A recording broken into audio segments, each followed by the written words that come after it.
بقى انا اللي كان بينبرون بالمثل، بينبرون بالمثل. ابات في العربيه اسبوع اسبوع. يا عم في ايه ده يا عم؟ كنت هتموتني.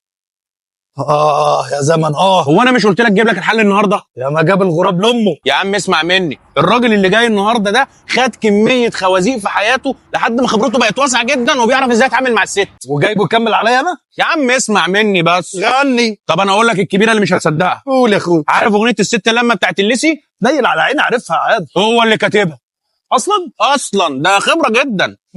خليني وراك لحد الباب يا عم اشوف اخرتها معاك ايه. ثق فيا، هو جاي دلوقتي وهتشوف بنفسك. يا ام الجمله الملعونه بتاعت ثق فيا بتاعت كل مره، وفي الاخر بناخد نفس الخوازيق اللي الراجل اللي انت جايبه. طب ما انت كده كده نايم في الشارع ضربوك على عينك. لا لا، احترم نفسك. شارع ايه؟ في العربيه يا عم، في العربيه. خلاص الشارع ايه؟ الخبره هيجي وهتشوف بنفسك. هات لك اخويا الخبره. ايه يا عم الخبره بتاعك لسه ما جاش؟ اتحشر في الطريق ولا ايه؟ ما هو انت عارف الدنيا زحمه اهو الخبره وصل اهو. الست لما هو ده؟ ايه نظره الانبهار اللي في عينيك دي؟ هو ده؟ ايوه، ما يغركش شكله. شايف الكوفيه دي مبنيه على خبره. شويه الشعر اللي وقعوا منه دول عدد الخوازيق اللي خدها في حياته. الراجل ده تعب كتير عشان يعلمنا ويفيدنا.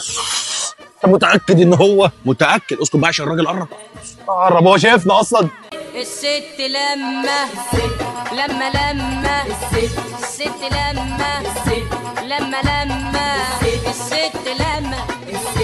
يا عيني مين ايه يا شباب؟ سلام. شايف الجمدان؟ احب اعرفك بالدكتور هشام فتى الاحلام. انت متاكد؟ يا عم اسكت، عيب بقى، الراجل قاعد. يا عم انت مش شايف وشه عامل يا ازاي؟ عم مالكش دعوه، ده الخبره ده خبره. ده فتى احلام. ما هو وشه باظ من الخبرات اللي خدها. سيبه كمل. اهلا وسهلا يا دكتور. اهلا وسهلا. نورتنا والله يا دكتور. معلش انا عارف نزلناك وتعبناك يعني. لا لا ولا يهمكم، يا اهلا بالشباب الامور.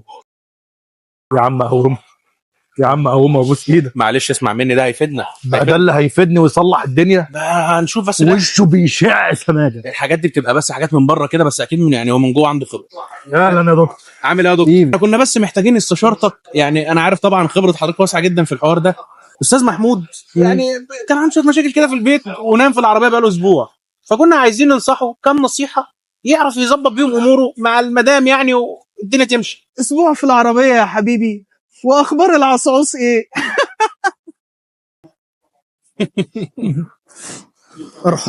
ارحمني بدل ما اعمل لك في حاجه بقرعته دي. معلش نستحمله. انا مش طايق وشه. هناخد مصلحتنا ونرميه. هناخد منه ايه؟ دقرع. هيفيدنا. اسكت عشان ما يسمعكش. اهلا يا دكتور. انا مش عارف اقول لحضرتك يا دكتور، والله دم خفيف جدا. خفيف؟ معلش.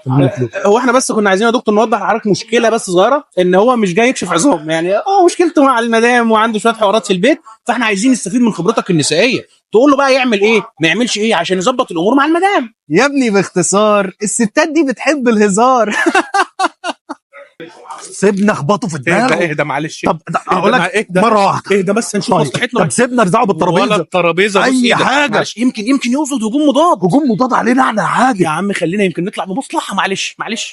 ما تسيبنا بات في العربيه. اهدى بس معلش يا دكتور، يعني لو تقدر توضح لنا المعلومه بشكل اوضح عشان هو يفهم ويحل المشكله، لان زي ما انت شايف كده هو اعصابه مشدوده، هو متضايق، فمعلش يعني يا دكتور وضح لنا بالتفصيل الممل.